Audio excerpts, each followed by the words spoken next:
you everyone for joining us. This briefing is on the war in Ukraine, impacts of nonviolent resistance, and U.S. policy implications.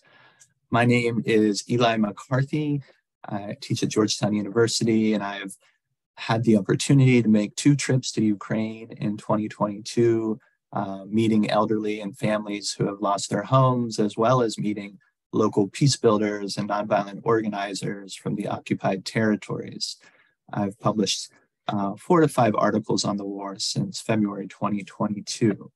So today's briefing is sponsored by the Peace and Security Working Group of the Washington Interfaith staff community, which is made up of over 60 national faith-based advocacy offices.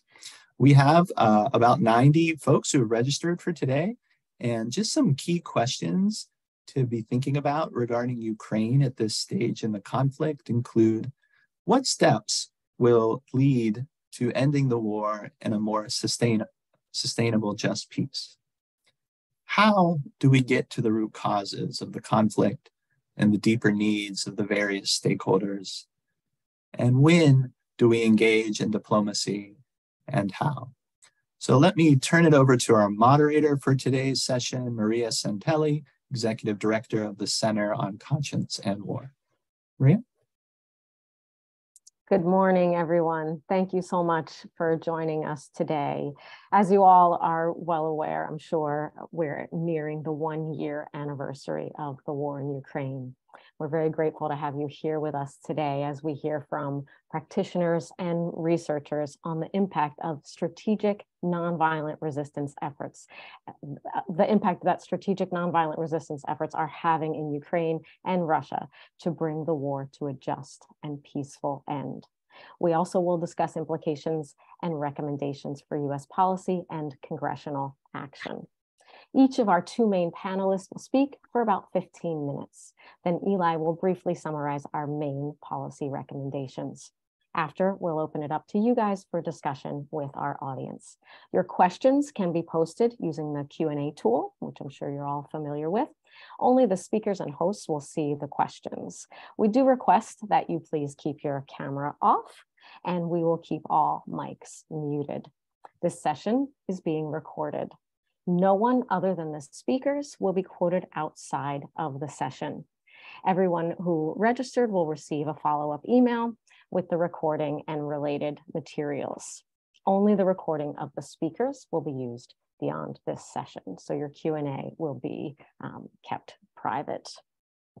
Our speakers for the morning are Felip Daza and Andrei Kamenshikov. Felip Daza is a researcher and professor on civil resistance, public advocacy, and human rights in the Sciences Po University, and he is a member of the board of the International Institution for Nonviolence, or NOVACT. His recent work is published in the report, Ukrainian Nonviolent Civil Resistance in the Face of War. Andrei Kamenshikov has 30 years of experience as a civil peace-building activist in conflict areas, including Russia. He presently lives in Kyiv, Ukraine, and has lived there for the last 10 years. He is an author of a number of publications about the role of civil society in post-Soviet conflicts, including Strategic Framework for the Development of Civil Peace-Building Activities in Ukraine. I'm going to turn the floor over first to Felipe. Good morning. Good morning. Thank you, Maria. And thank you also to the Peace and Security Working Group to organize this important event, and also all of you for participating. I would like to share with you a short presentation. Okay. I think now you are able to see the presentation, right? Yeah, well, as Maria was mentioning, I am a scholar on and also practitioner on nonviolence and civil resistance. I have been engaged on working and cooperating with nonviolent activists since 2013 in Ukraine, following the events of the Revolution of Dignity, Euromaidan. And since then, I have been, establishing contact with following the evolution of nonviolence in the country. I was teaching at the beginning of the second phase of the war in Kiev, in the Kiev Mohyla Academy, and with different students, we decided to engage on researching the impact and the dynamics of nonviolence resistance in the country between the beginning of the war in February until the end of June. So basically, my presentation is going to focus on just briefly to map the methodological framework that we use to conduct this research, the most important trends of nonviolent action, the impacts and some sort of challenges that we identified during the process, and finally some 3 key recommendations that we consider that are important in the current context. Also, just to highlight as well that I will try to provide also some updates to these findings, because we have been conducting an additional research between November until January of the present year. Okay, so briefly, we decided to combine in this process a qualitative and quantitative method. So we conducted around 55 interviews during April of last year. We have been now also conducting 20 more interviews during the last period of the year. And we combine this qualitative information and different interviews also with the mapping process of 235 nonviolent actions in the country. And also, of course, you're talking with Andrei and other experts on nonviolence, we consider that this picture of the nonviolent actions in Ukraine was just the peak of the iceberg. So there are many other actions that happened, but they were not recorded, they were not illustrated or portrayed in the media. So, but this amount of actions allow us to basically to identify the trends of the nonviolent action in the country. So it's important in this process, we identify some important trends of wave of nonviolent action. We identify that from the beginning of the large-scale invasion in February until March, there was systematic organization of protests, symbolic actions, and even nonviolent intervention activities, like, for example, physical interposition of military convoys, the construction of barricades, or also the manipulation of signal roads.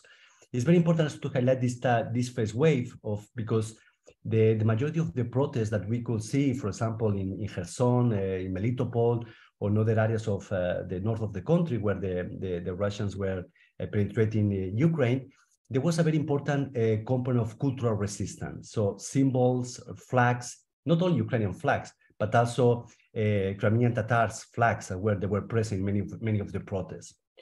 In a second, after this first wave of actions, we identified that, for example, in the occupied areas like Kherson and Zaporizhia, of course, the repression was increasing, the arbitrary detentions and, of course, cases of torture were happening. So we observed how nonviolence became, let's say, more invisible. So there were emergence of clandestine actions, like, for example, people drawing graffitis, hanging Ukrainian flags in public spaces.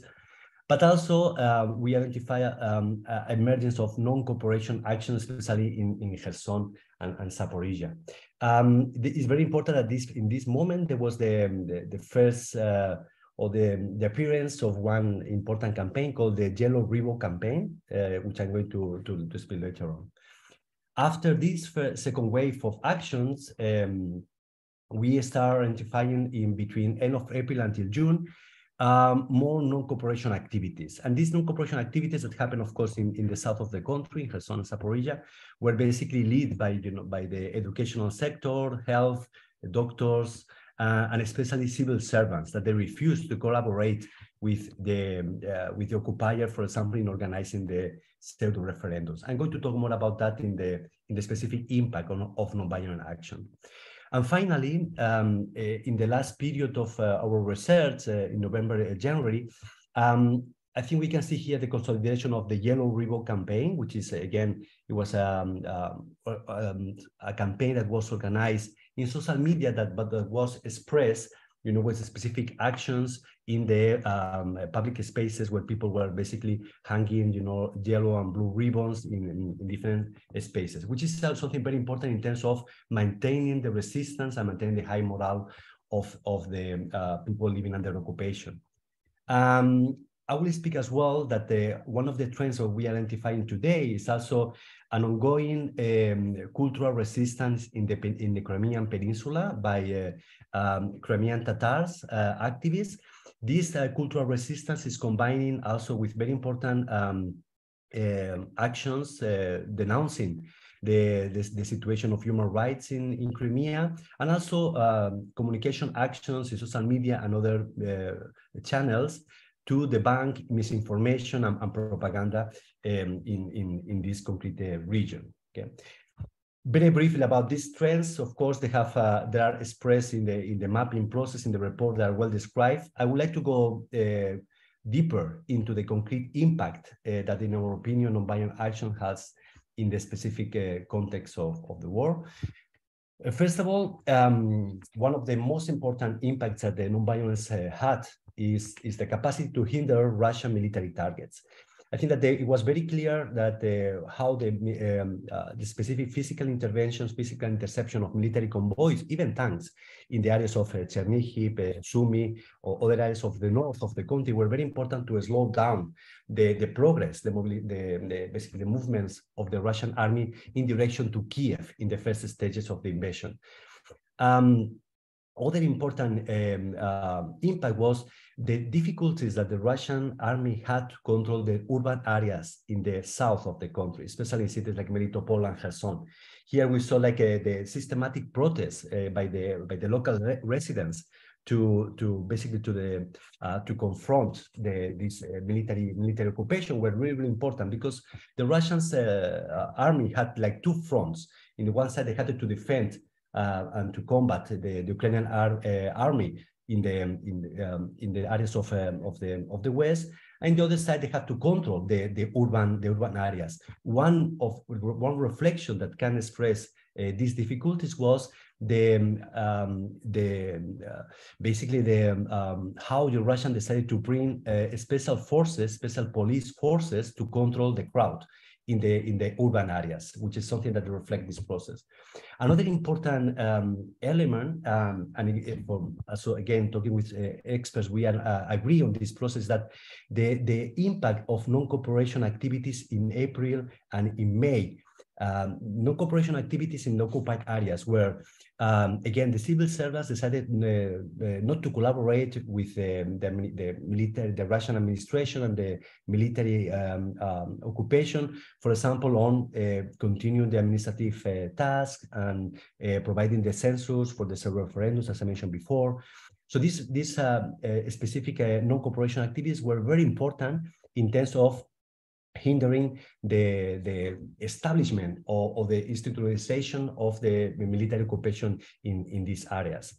Another important impact, it was the capacity of nonviolence to build a solid protection system to protect, of course, civilians. It's very important that in the most difficult times in the occupied areas, and when the oppression was increasing and when the people wanted to leave these areas, there were not really clear practical information by the government.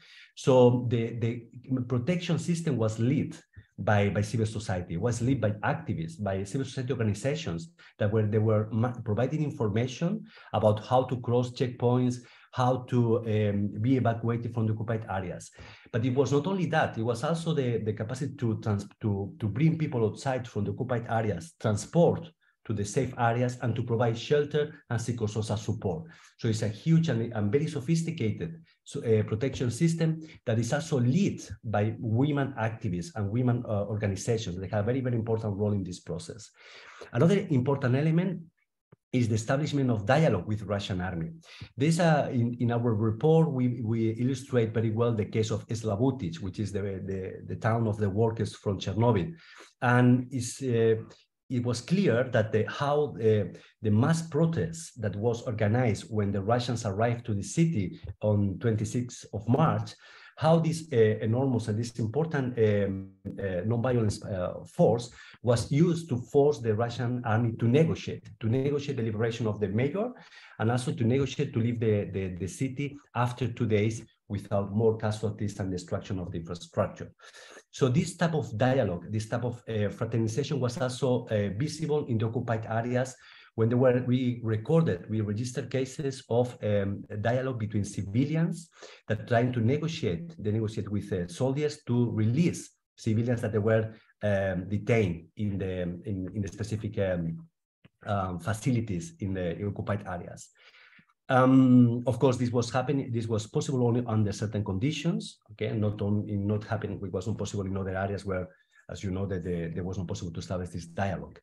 Another important element was the debunking the Russian propaganda. I think that at the beginning, as you know, at the beginning of the war, the Russian was, and Andrei can go in detail in this process, but it was very clear these messages of liberating the Ukrainians from fascists and liberating Ukrainians from the Kiev regime, right? So, but in reality, on the ground, the systematic protests that happened in areas like Kherson, for example. Kherson is one region that it was really was exposed to a very important Russian influence for decades, and it was very difficult to see before the war Ukrainian flags or Ukrainian symbols. This area is one of the areas that they show one of the most fierce resistance to the occupiers, and this, of course, break the specific narrative from Russia of liberation. Another important element, building the community resilience. It was really important, the role of grassroots organizations to daily organize communication actions, solidarity actions towards the people in areas like Chernihiv and Sumy that they were under siege during long periods. So this specific resilience was happening at local level, in neighborhoods, in the small cities, in other big cities, providing this type of support to the people to maintain and to survive. And there was a turning point that we collected in different testimonies. In the moment when there was the anniversary of Taras Shevchenko, the famous Ukrainian poet, where people told us that, say, we lost the fear. In that moment, we lost the fear. But this was possible through the solidarity and the strength of the Ukrainian people. Of course, the Yellow Ribbon campaign was also very important in order to maintain this high morale, to maintain these clandestine actions during the most repressive moments of the occupation. Another important element was the strengthening of local governments. We need to highlight the importance efforts that the Ukrainians are starting in 2014 with the decentralization process, important reforms that today, in my opinion, and also with the information we have collected, have been reinforced through the increasing local governance process. So, which is reflected on the emergence of self-organized groups, organizations of professionals NGOs with volunteers that they are taking decisions daily on how to provide humanitarian action, how to provide the protection to civilians. This specific, huge community organizing process in the whole country is a real school of political empowerment, which is going to reinforce the decentralization process and the future of the country during the recovery process. And finally, one of the last points is the increased accountability process. I think this is very interesting and a very unique experience to see the huge solid system of monitoring war crimes and prosecution of war crimes in the country. We have the initiative Special Tribunal Against the Russian Aggression, which is gaining a political momentum, and then we have huge coalitions working in this direction as well. And now finally is the process of social cohesion. I think that after 1 year of war and all the economical problems that the country is facing, plus traumas and other specific, local conflicts happening, social polarization is increasing, of course. And I think it's very important to highlight here the role of the Ukrainian community of mediation and facilitation of dialogue, which are doing a very, very important work on reinforcing social cohesion and reinforcing the unity of the Ukrainian people. And I would like to highlight this point because the victory of Ukraine and the resistance of Ukraine against authoritarian regimes is going to go through the unity of the country. And for that reason, I think it's very important to highlight that for the Ukrainian people, this is a battle for self-determination. So they are really engaged on a national building process and a state building process. And the cultural resistance, which is, and the capacity of nonviolence to preserve these cultural aspects and the democratic principles that they have been struggling for the last decades are really very important element. And just to finalize, I would like to highlight the three main priorities or proposals that we can discuss later on also during the debate. First of all, I think it's very important to maintain the nonviolent support in Ukraine, mass training, the preparation of Ukrainian civil society organizations, women activists, youth activists, to reinforce the capacity to resist the continuation of this war, and also in parallel, the supporting this political empowerment and social emancipation process that they have engaged during this period. And second element is also to develop a special fund, flexible and with simple administrative processing in order to support nonviolence actions. We need to have specific instruments to support these grassroots organizations and actions inside Ukraine, but also in other regions of occupied areas and other places of the country.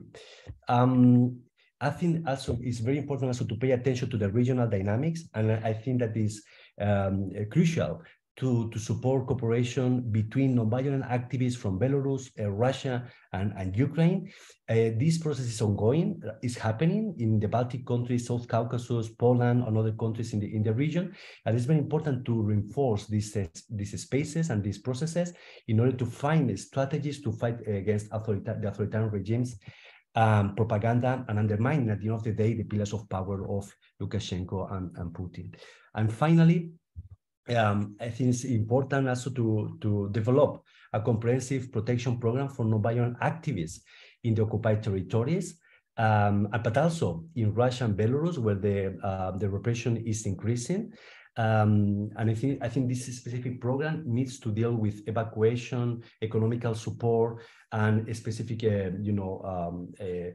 instruments to provide basically to allow them to maintain their work and their capacity to fight against these authoritarian regimes. I will stop here. Sorry if I took too much time, but then I will be ready for questions and answers during the debate. Thank you. Thank you very much, Felipe. Clearly choosing to not engage in military actions doesn't mean not doing anything. So it's great to have that detailed overview of the nonviolent actions. Thank you, Felipe. Next, we're going to turn it over to Andre. Andre, please take it away. Yes, hello. Do you hear me all right? Good. So thanks for this opportunity. And thank you for the interest. And I would like to start to, I want to add some points on to Felipe's presentation, specifically about the current opportunities for nonviolent resistance in occupied parts of Ukraine. Plus to the aspects that Felipe spoke about, like the Yellow Ribbon Movement, I would mention a few areas. First of all, continuous engagement with the Ukrainian educational system. The Russian authorities, the occupying authorities in the areas that they have under their physical control today, are doing everything they can to, in quotes, re-educate local teachers or bring in teachers from Russia, get young people to be educated according to the Russian narratives. Nonetheless, children, students who remained in these areas, very many of them continue to try to maintain contacts with the Ukrainian educational system to either basically go through a double schooling process or at least try to pass relevant tests online with Ukrainian educational institutions that they previously were engaged with. Another area is economic resistance. Just one example, in starting the beginning of this year, there were announcements that all operations in Ukrainian hryvnia, in Ukrainian currency, will be forbidden in the areas that Russia occupied, and that it now announced it formally annexed these areas and now formally considers them as part of the Russian Federation.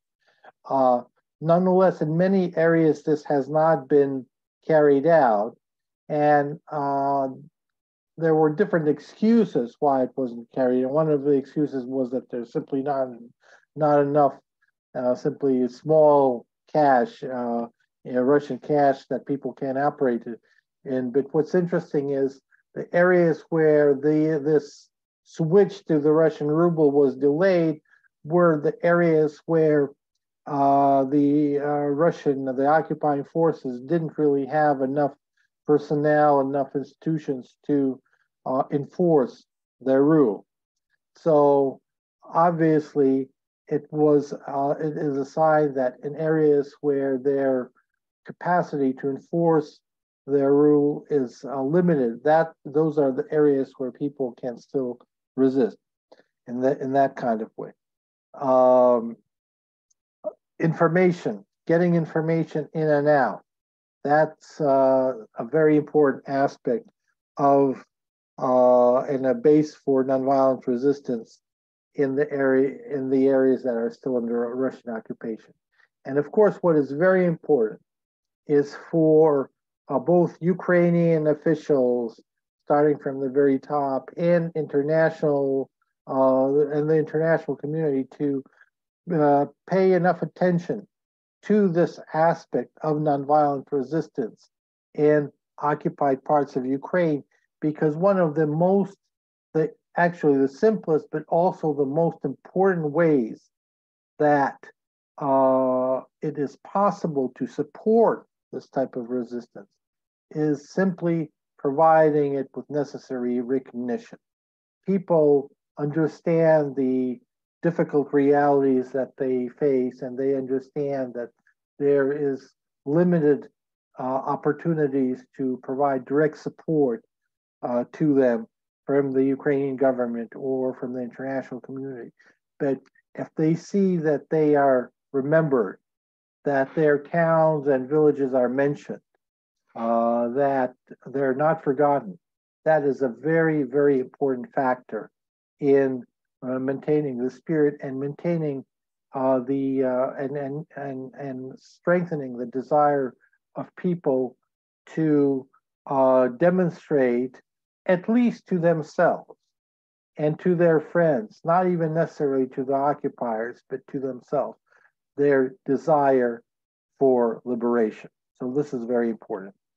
And one practical point why this is so important that I would also like to add to the points that Felip mentioned is that it is very important to keep in mind that the story of nonviolent resistance is very important for reintegrating communities after their liberation.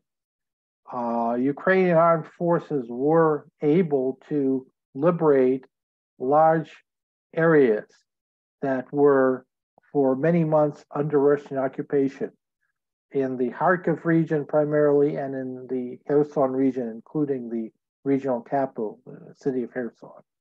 And one thing that is clear in after communicating with people who survived these months in these areas is that they interpret even very simple things, basically their daily activities, as an element of resistance. And that's very important because unfortunately, Ukrainian society is fractured. And there are tensions between different groups, and there's misunderstanding between those who left and those who stayed. And if we can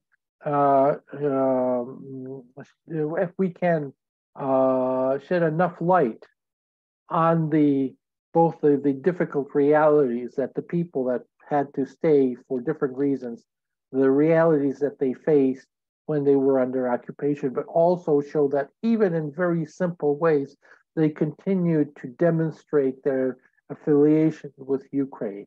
That is very important for a successful reintegration of the Ukrainian community.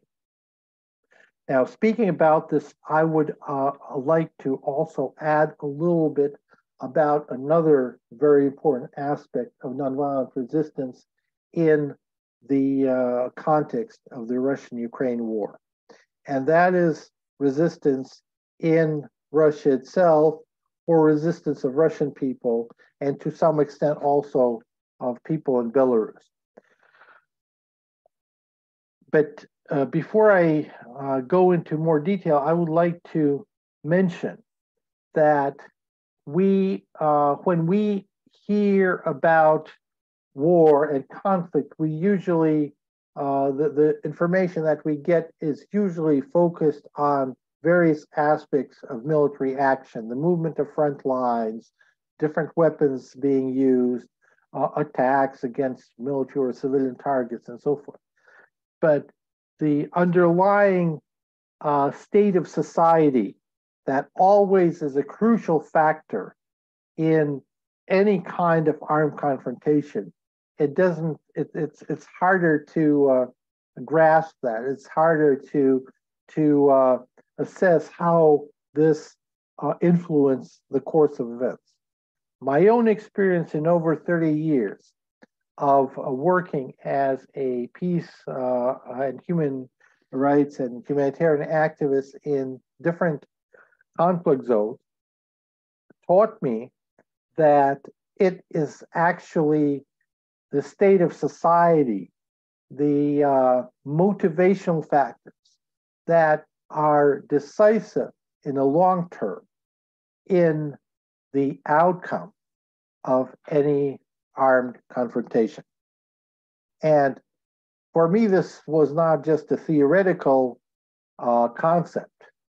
On February 24th last year, it was a very practical issue for myself because with my background living in Kiev, luckily I live in a southern suburb of Kiev, an area that was not directly affected by the fighting, by the war. But of course, I didn't know all that on February 24th. And for about a month before that, I was getting messages and even calls from the U.S. Embassy, the U.S. State Department asking me to leave. And I also was aware that many predictions for the war were, that not Russian, but international think tanks were giving the scenario where Russia will quickly reach its military objectives. And I knew that if that happens, it's probably not going to mean anything good for me if I remain where I remain.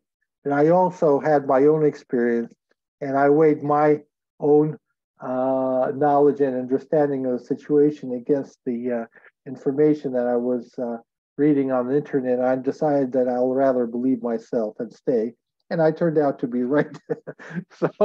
So in that sense, sometimes your theoretical conclusions from monitoring other events suddenly turn into a base to make important decisions regarding your own life. However, as I said, the motivational factors in my mind are the decisive factor in modern war. And there was absolutely no question from the very beginning that the motivation of Ukrainian people to maintain their country, to resist foreign occupation, to maintain their freedom and liberty is much, much greater than any motivation on the part of their adversaries, of the Russian troops that went into Ukraine, often not even realizing that they're actually engaging in a full-scale war, because the Kremlin leadership was so effective in deceiving itself, in believing its own propaganda, that they really had very little understanding of what really is going on in Ukraine. However, these same factors continue to work today. And while I have no doubt that in the long run, Ukraine will prevail and will liberate its lands, I understand that the cost of Ukrainian victory, both to Ukraine, to Russia itself, and to the entire world, depends a lot on how this war is managed on both sides, and particularly on how the societies on both sides react to the challenges that are created by the current by the hostilities and by the war. So, Andre, sorry to interrupt. You just have about 2 or 3 minutes. Okay. And based on that, I feel that it is extremely important to work on try to influence the situation in Russia itself. The regime, Putin's regime, is really based primarily on lies. Yes, to some extent it's based on fear, but primarily it's based on lies. It doesn't have any specific ideological backing that would help it prevail, like for example, the communist regime had for many decades. And when lies are the key cornerstone of that regime, if we find ways that we can work against these lies, we can help bring the regime to it and help bring change that will help peace and will help sustainable peace in Ukraine. If the regime doesn't change in Russia, any Ukrainian victory, even if they completely win on the battleground, they'll liberate their territories, but that might just turn a war of aggression into a war of attrition, because if the war continues, it can continue on the front lines might be around the borders, current Ukrainian borders, the official Ukrainian borders, but that doesn't mean that the war will end. So internal change in Russia is essential. Now, the big problem is that while there are tens of millions of Russians today who understand what's really happening, there are also many more Russians that are under influence of Russian propaganda. And most of the liberal-minded media, the independent Russian language media that does exist, it doesn't reach these people. It reaches maybe 10, 20 million people who are in this, as sometimes it's referred to, this liberal bubble. How can we reach the rest? Well, my answer to this, or at least is, we need to at least explore as a resource the fact that over 1 million Russians have left the country after February 24th last year. And each of these people has dozens of acquaintances, friends, relatives, and so forth that he can directly communicate with. My proposal and my hope is really, let's engage these people. Let's turn them into our allies in the communication field. And that might be one of the ways, if we can do that in a significant way, that might have an impact on what's happening internally. Because the regime of Putin must end, and every day it exists is a disaster for Ukraine, for Russia itself, and for the whole world. And one practical thing, I was very encouraged listening to President Biden when he, in his speech in Warsaw, he did speak to Russian people. I would like this message to be strengthened, to be carried out in policy decisions, and to effectively engage in many ways with the people of Russia itself. Russia will not be occupied by a military force. So we need to find ways to work with Russian people by any ways we can. Sorry for taking a few extra minutes. Thank you, Andre. Thank you. No, that's a good transition. We're going to turn the floor over back again to Eli McCarthy to talk about our policy priorities and recommendations. Eli, please. Great. Thank you so much, Felipe and Andre. Amazing, amazing insight. I just want to kind of summarize two key policy asks for U.S. policy, and then we'll open it up for some discussion. So number one, we ask for support and funding for peace-building aid and nonviolent resistance action. And number two, we ask for consistent needs-based diplomacy and negotiations for a just peace. So let me briefly unpack those two. The first one, support and funding for peace-building aid and nonviolent resistance action. Peace-building includes the mediators that Felip mentioned. There's a League of Mediators organization in Kiev mediating conflict between families in different parts of Ukraine, trauma healing, restorative dialogues.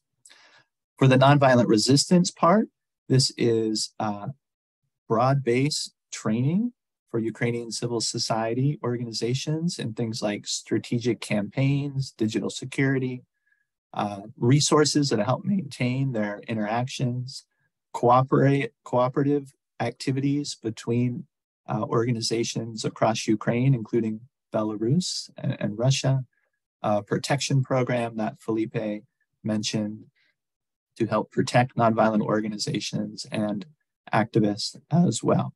And the anti-war messaging project that Andre was alluding to, and supporting and mobilizing those who have left or defected from the Russian military. So as part of this, we ask our Congress and US government representatives to encourage Ukrainian government to develop a non-cooperation strategy that these activists and organizers can work within to help resist the occupation and invasion. And then the second one, diplomacy and negotiations. So we ask for public statements from our Congress members supporting diplomacy. We also ask for private communications to President Biden and Secretary of State Blinken calling for diplomacy. The prevalent logic of waiting for diplomacy until there is military advantage will almost certainly not yield a durable peace.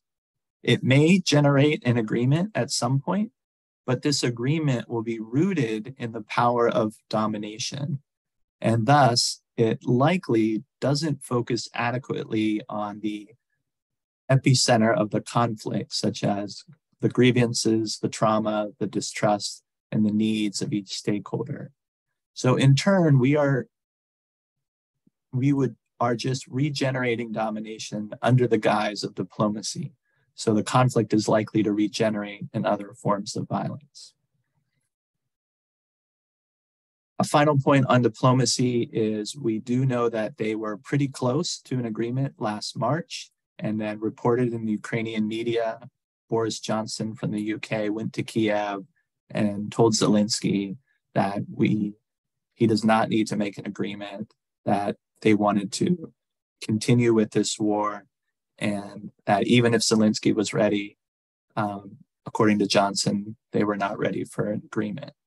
So things broke down, but we still have other examples of when agreements have been made around prisoner swaps, evacuation routes, as well as the grain being released from the South. So in the US, we have an obligation to stop blocking and to contribute to consistent diplomatic processes. Thank you. So let's turn it over to discussion. Thank you.